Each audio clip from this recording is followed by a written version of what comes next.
RH P 45 stage 3 phase direct ಎಕ್ಸ್ಮೋ motor ಹಾಕಿರೋದು. Dealer ಬಂದು ಕುಣಿಗಲ್ಲಲ್ಲಿ ಇರೋದು.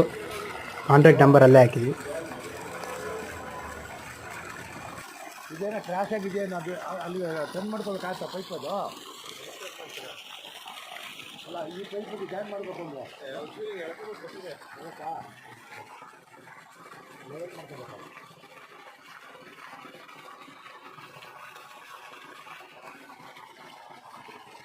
ರಬ್ಬರ್ ಪೈಪಲ್ಲಿ ಹಾಕೋಬೇಕು.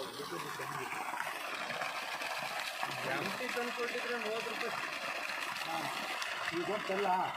ನಾವು ಅಷ್ಟೇ, ನಾವು ಇಲ್ಲಿ ನಿಮಗೆ ಕತೆಗೆ ಅಷ್ಟೇ. ಅದಿನ್ನೂ 35 ಕೊಡೋಕೆ ಹೋಗ್ಬೇಕು ನಾವು.